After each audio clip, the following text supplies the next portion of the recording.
உலகமே ஒரு தாய், உலகமே ஒரு கோவில், உலகத்தில் பிறக்கும் மெஞ்ஞான அருட்பெரும் ஜோதியே, இந்த உலகத்தின் ஒளியே காட், கடவுள்.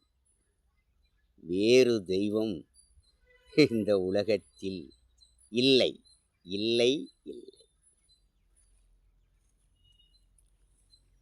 அதுபோல இறையாண்மை நிறைந்த ஆலயங்கள் நிறைந்த இறையாண்மையை வெளிப்படுத்துவதற்காக இங்கே ஏகப்பட்ட ஆலயங்கள். ஏன் இதற்கு இதெல்லாம்? இப்படி ஆன்மீக பூமியிலே பிறந்த ஒரு மகான் ஞானி,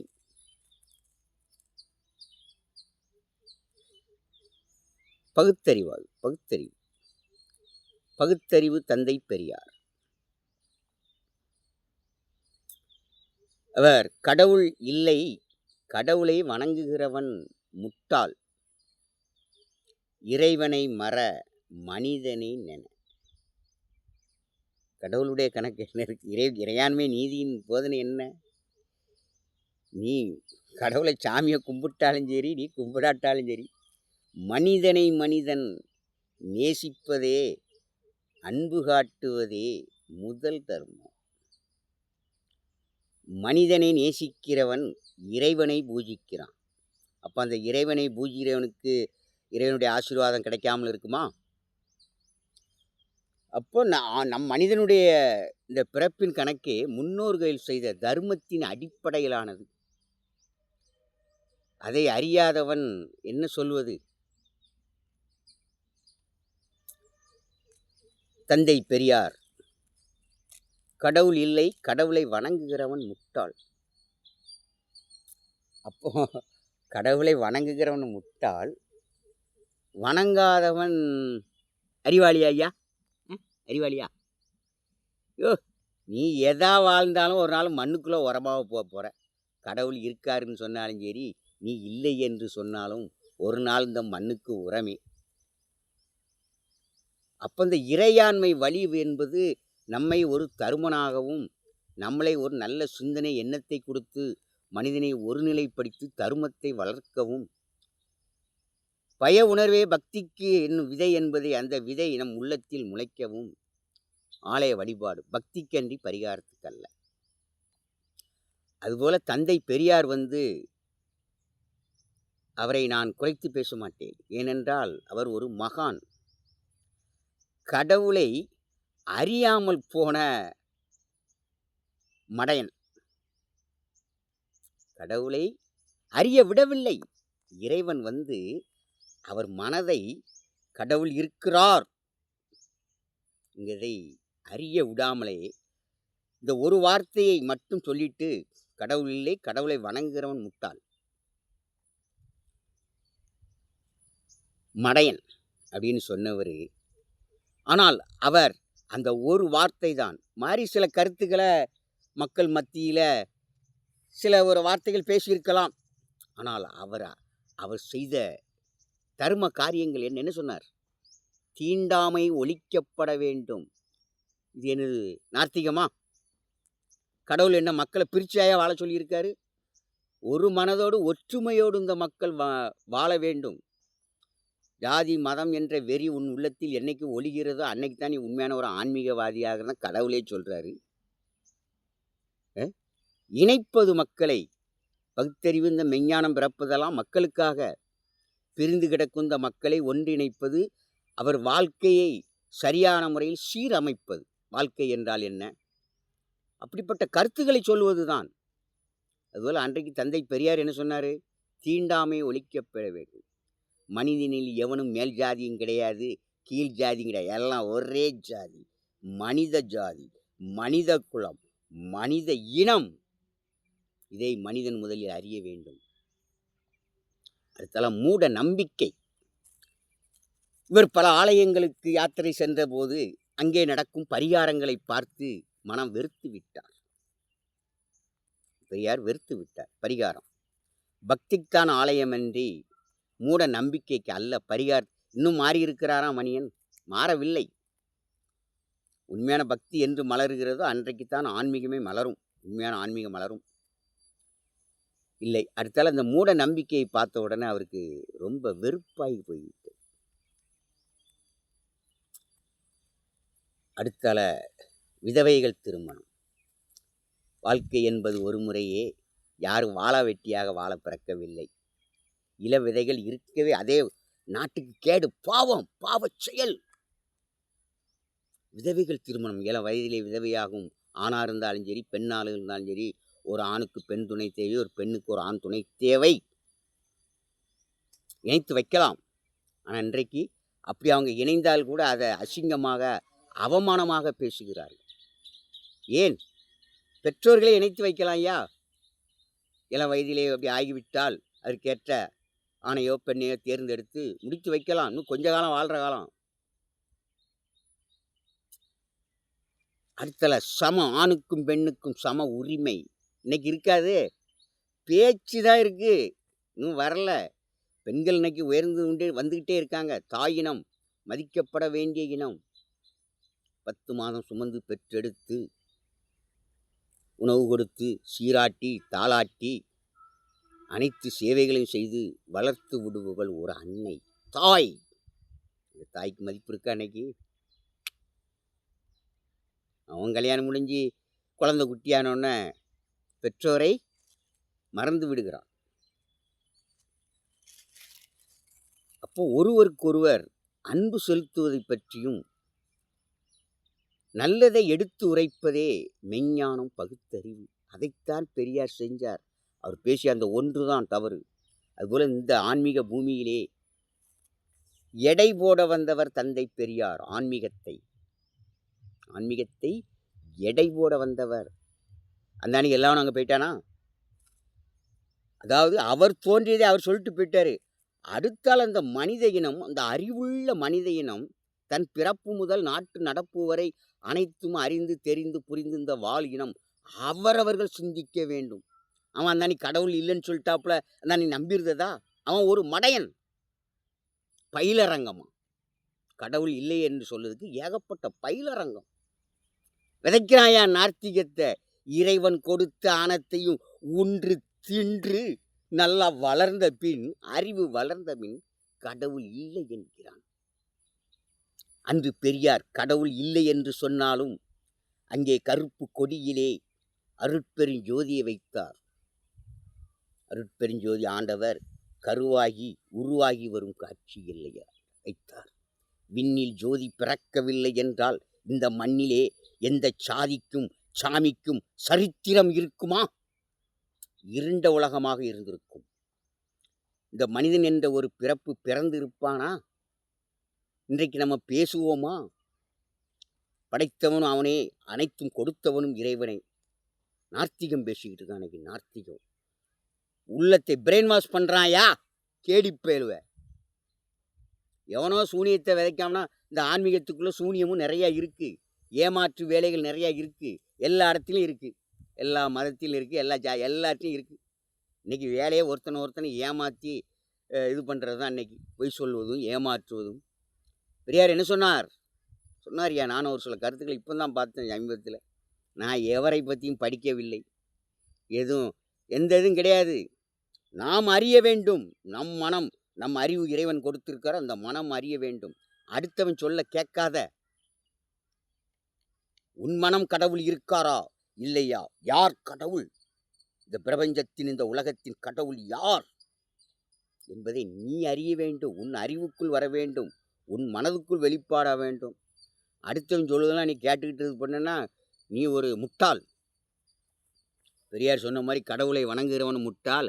அடுத்தவன் சொல் பேத்திக்கிட்டு அதன் அடிப்படையில் இந்த ஆடு மாடு பின்னால் இற கொடுக்குற மாடு போன மாதிரி பின்னால் சமம், மிருகத்துக்கு சமம். உன் அறிவு எங்கே போச்சு? உன் அறிவு சிந்திக்க வேண்டும். அதுபோல் எடை போட வந்தவரியா தந்தை பெரியார். ஆன்மீகத்தை, அந்த ஒரு சொல்லை தவிர மற்றதெல்லாம் ஆன்மீகம், ஆன்மீகம், ஆன்மீகம். அடுத்தால் அவரிடம் அன்பு, இரக்கம், நீதி உண்டு. நீதி நீதிமான், அவன்தான் பகுத்தறிவாளி, மெஞ்ஞானி. அவர் சொன்னாருங்கிறதுக்கு அவர் எடை போட வந்தவரியா. அதுக்கு அடுத்தால நிறைய அடியார்கள் இந்த பூமியிலே, இந்த ஞான பூமியிலே, இறைவன் படைத்த உலகத்திலே பிறந்த ஞானிகள் நிறையா நிறையா. எல்லோரும் கடவுள் இருக்கிறார், கடவுள் மனிதனை இப்படித்தான் வாழச் சொல்லுகிறார், மனிதன் இப்படித்தான் வாழ வேண்டும் என்று போதித்தார்கள். இல்லைன்னு சொன்னாங்களா யாராட்டு? அதில் இன்னொருத்தராம் பெரிய ஞானியாம். இந்த உலகத்திலே ஏனெல்லாம் தீமைகள் நடக்குது, கடவுள் இருந்தால் தீமைகள் நடக்காதே, ஏன் தீமைகள் நடக்குது? அதனால் அவர் நாத்திகவாதி ஆகிட்டார். அதை பெரிய புக்கில் போட்டு விடும். தீமைகள் நடப்பதினால் அவர் நாத்திகத்துக்கு போனாராம்.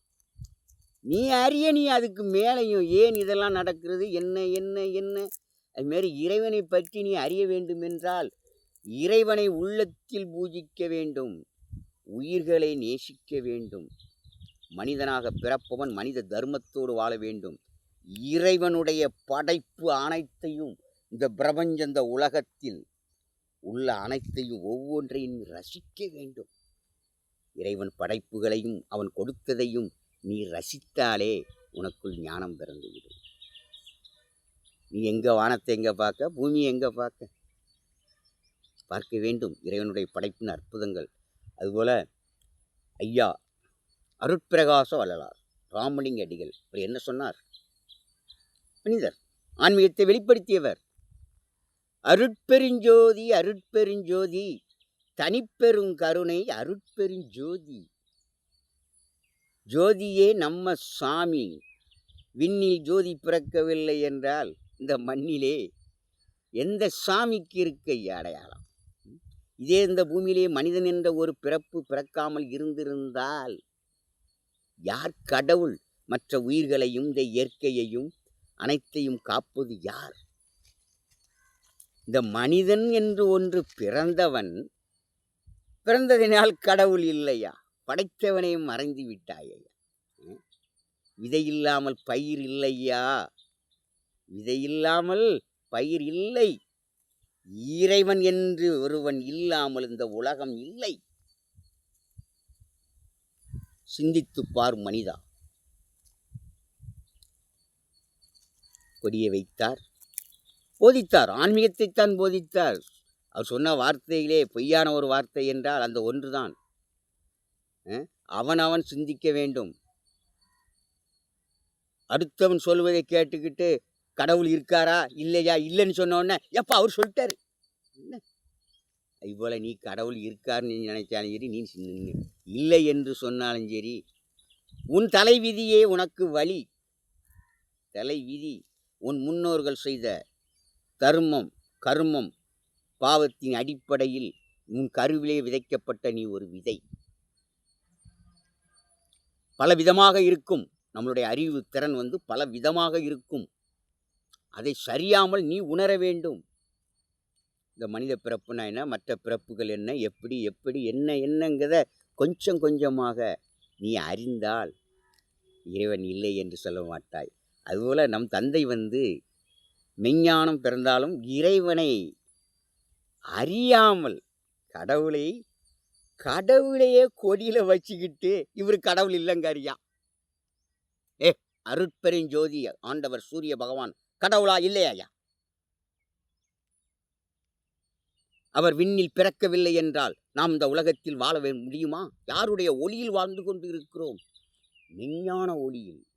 மெஞ்ஞான ஒளியில் அந்த சூரிய பகவானும் அன்னை பௌர்ணமியும் இந்த உலகத்தில் மறைந்து விட்டால் பிறக்கவில்லை, என்ன ஆகும்? அப்ப யார் கடவுள்? யார் கடவுள்? அனைத்தும் இந்த பூமியிலே விதை முளைப்பது முதற்கொண்டு நாம் வாழும் அனைத்தும் அவன் அருளாலே, அவன் ஒளியாலே, அந்த மகிமையிலே வாழ்ந்து கொண்டு இருக்கிறோம். பெரியார் கொடியிலேயே சூரிய பகவானுடைய அந்த காட்சியை வைத்துவிட்டு இங்கே கடவுள் இல்லை என்கிறார். அதுமாதிரி இந்து மதத்திலே இன்று சொல்லப்படுவது அனைவரும், நான் முதற்கொண்டு சொல்கிறேன் ஐயா, அருட்பெருஞ்சோதி தான் ஐயா காடு, கடவுள், தெய்வம், வேறு தெய்வம் இல்லை. அதுமாரி ஒவ்வொரு ஆலயத்திலும் இந்து சாமிக்கு பின்னால், அந்த சிலைக்கு பின்னால் சூரிய பகவானை வைத்திருப்பார்கள். யாரை? கடவுளாக வணங்குகிறார்கள். கடவுளை வணங்கி கொண்டு இருக்கிறார்கள். சிலை வடிவில் வணங்குவதற்காக வைக்கப்பட்ட ஒரு அடையாள சின்னங்கள் அதெல்லாம். பொம்மை. அந்த பொம்மையை நீ வணங்கினாலும் உன் உள்ளத்தில் இருக்க வேண்டியது உண்மை, அன்பு, தர்மம், கடமை, மனசாட்சி. இன்னைக்கு நாத்திகத்தை பரப்பி பரப்பி இந்த ஞான பூமியிலேயே சூனியத்தை விதைத்து கொண்டிருக்கிறார்கள். தான் சிந்திக்கவில்லை. இந்த மனிதன் தனக்குத்தானே சிந்திக்கவில்லை. பெரியார் அற்புதமான ஒரு தலைவர். மெஞ்ஞானி. மெஞ்ஞானத்தின் வெளிப்பாடு தான் அவர் பேசினது.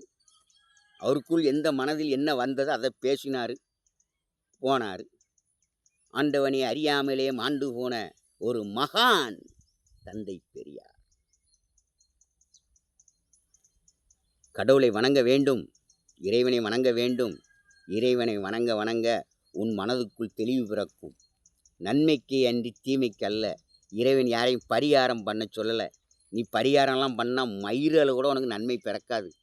தர்மத்தை செய்ய சொன்னார். எதை? தர்மத்தை. ஏழையாக இருப்போரை வாழ வைப்பதே மனித தர்மம்.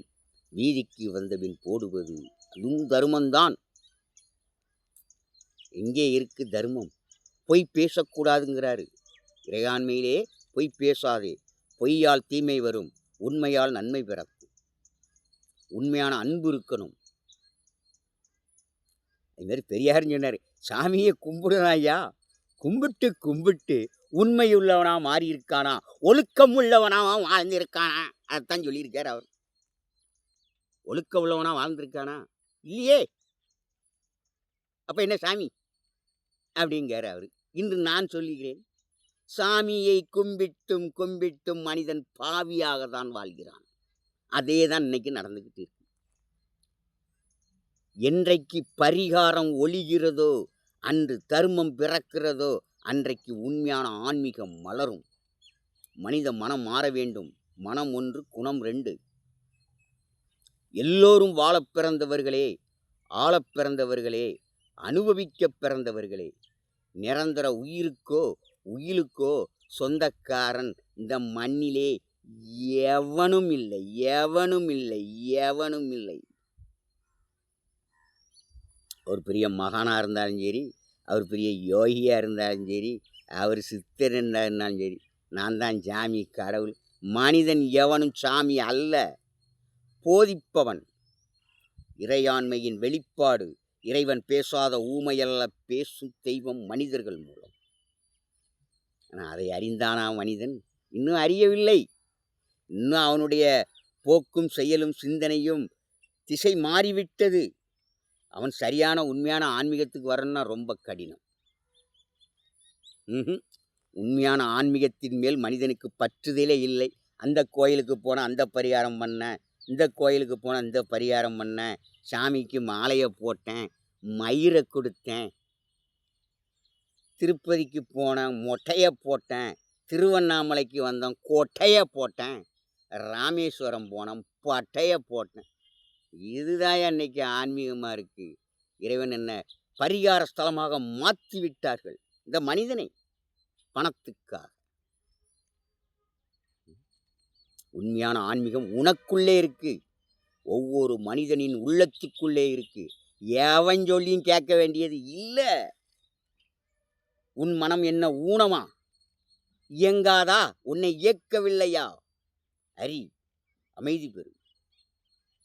மனம் அமைதி பெற பெற இந்த உலகத்தை பார், பிரபஞ்சத்தை பார், இறைவனின் படைப்பின் ஒவ்வொன்றையும் பார், ஒவ்வொன்றையும் பார். ஏன் இது எதற்கு? இது யாரால் கொடுக்கப்பட்டது? யாரால் இவைகள் எல்லாம் உயிர் வாழ்ந்து கொண்டு இருக்கிறதுன்னு பாரு. இன்னைக்கு பாருங்க, மனிதன் பயன்படுத்தக்கூடிய ஒரு பொருள் பெட்ரோலியம், கேஷ். அமெரிக்காவும் இஸ்ரேலும் சேர்ந்து அங்கே ஈரானை, அங்கே உள்ள எண்ணெய் வளங்களை எல்லாம் க்ளோஸ். எத்தனை நாட்டுக்கு அனுப்ப வேண்டியது? இறைவன் கொடுத்ததை போர், சண்டை, அடிமைத்தனம் என்ற பேரில் மனிதன் துன்புறுத்துவதனால் இன்று உலகத்தில் உள்ள மக்களுக்கு அத்தனை பேருக்கும் இன்னைக்கு வெறுப்பு வேதனை உண்டு பண்ணி கொண்டு இருக்கிறார்கள். ஒவ்வொரு அரசியல்வாதியும் பொதுநலவாதியாக மக்களுக்கு சேவை செய்ய நினைத்தால் எல்லோரும் வாழலாம். அதுமாதிரி அன்று தந்தை பெரியார் கடவுள் இல்லை, கடவுளை வணங்குகிறவன் முட்டாள்னாரு. ஒரு அரசியல், பெரிய அரசியல் உண்டு, ஆன்மீகம் உண்டு. இரண்டாவது வந்த பேரறிஞர் அண்ணா, ஒன்றே குலம் ஒருவனே தேவன், ஏழைகளின் சிரிப்பில் இறைவனை காண வேண்டும் என்றார். பெருந்தலைவர் காமராஜர், மக்களுக்கு செய்யும் தொண்டு மகேசன், இறைவனுக்கு செய்யும் தொண்டு. அடுத்து சொன்னார் புரட்சி தலைவர் எம்ஜிஆர், நெஞ்சுக்கு தேவை மனசாட்சி, அது நீதி தேவனின் அரசாட்சி. நீதியோடு ஆட்சி பண்ண வேண்டும், அந்த இறைவனுக்கு பயந்து ஆட்சி செய்ய வேண்டும். மக்களுக்கு நம்மளால் இந்த மண்ணில் பிறந்து நாம் ஒரு பதவியில் இருக்கிறோம், உயர்ந்த பதவியில். இந்த மக்களுக்கு என்னென்ன நல்லதை செய்ய முடியுமோ அதை செய்ய இந்த பதவியில் இருக்கிறோம் அப்படி என்று இந்த மனம் சொல்லும். இன்றைக்கு என்ன நடந்துக்கிட்டு இருக்கு நாட்டில்? அதற்கு எதிர்மாறாக நடந்து கொண்டு இருக்கு. வாழ பிறந்தவங்களாம் கண்ணீர் விட்டுட்டு இருக்காயா நிறைய பேர். ஏன்டா பிறந்த அந்த பூமியில் மனுஷனான்ட்டு. பல துன்புறுத்தல்கள், துயரங்கள், வறுமை ஒரு பக்கம். இந்த மனிதனால் மனித இனத்துக்கே கேடு. அதை சரி செய்யவில்லை. ஓட்டு வாங்குறதுல மட்டும் இன்னைக்கு குறியா இருக்காயா அந்த அரசியல்வாதி. இன்னும் கொஞ்ச நாள் நாட்டின் பொருளாதாரத்துக்கு வேட்டு வச்சு இலவசத்தை கொடுத்து விலைவாசியை உயர்த்திடுவான். சரியான பொதுநலவாதிகள் நம் முன் ஆட்சி செய்தவர்கள் இன்று இல்லை. பணத்தை போட்டு ஓட்டுக்கு லஞ்சம் கொடுக்கறது பகுத்தறிவான். என்னையா அதையா பகுத்தறிவு? நாட்டின் பொருளாதாரத்துக்கு வேட்டு வைப்பது பகுத்தறிவான். வீதி எங்கும் போதைக்கடையை திறந்து மக்கள் உயிருக்கு உழை வைப்பது, மக்கள் வாழ்க்கையை சீர்குலைப்பது, சிதைப்பது போதை அரக்கன். இது பகுத்தறிவா?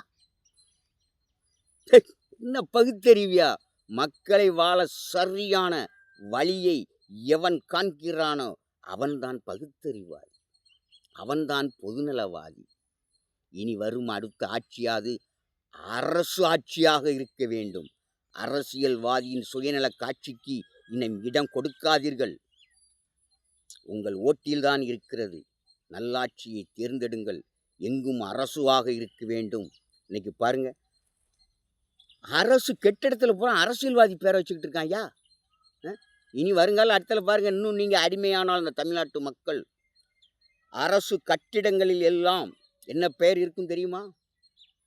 முத்துவேல், கலைஞர், மு.க. ஸ்டாலின்ங்கிற பேர் தான் இருக்கும். இப்பவுமே பொட்டான் அரசுங்கிற பேர் இருக்க வேண்டிய இடத்துல பூரா அரசியல்வாதி பேர் இருக்கியா. என்னைக்கு இது மாறுதோ அன்னைக்கு தான் அரசாட்சி. அரசியல்வாதிகள் என்ன அரசுக்கு வாரிசா? கூலிக்கு வேலைக்கு வந்தானா? ஏங்க சம்பளம் இல்லாமல் வேலை பார்த்தான்? அவன் ஒரு பொதுநலவாதி. அந்த பொதுநலவாதிக்கு ஒரு இடத்தில் ஒரு மணி மண்டபம் கட்டினா அவ்வளோதான். வீதி எங்கும் செலவைக்க வேண்டிய அவசியமே இல்லை. இன்னைக்கு என்ன நடந்துக்கிட்டு இருக்கு நாட்டில்? உண்மையான ஆன்மீகம் மலர வேண்டும். எல்லோர் சிரிப்பிலும் இறைவனை காண வேண்டும். உள்ளம் குளிர வேண்டும், முகம் ஒளிர வேண்டும். அருட்பெருஞ்சோதி ஆண்டவர் ஒளியைப் போல. ஜெய் மாதாஜி, ஜெய் அருட்பெருஞ்சோதிஜி, ஜெய் அண்ணாமலையார்ஜி, ஜெய் அண்ணாமலை அம்மைஜி. எல்லோர் உள்ளத்தில் வாழும் அருட்பெருஞ்சோதி ஆண்டவருக்கு கோடான கோடி நன்றி. God bless you. இறைவன் விண்ணில் ஜோதியாகவும் மனிதனின் உள்ளத்திலே மனசாட்சியாக இருக்கிறார். மனசாட்சியே உனக்கு ஒரு முதல் சாமி என்று கூட சொல்லலாம். மனசாட்சியோடு வாழ்ந்தால் நீயும் ஒரு சாமி தான், நீயும் ஒரு மகான் தான், நீயும் ஒரு ஞானி தான். உங்கள் தோழன் அருட்ஜோதி மைந்தன் உங்களுக்காக, மக்களுக்காக, மக்கள் வாழ்வுக்காக பேசிக்கொண்டிருக்கிறேன்.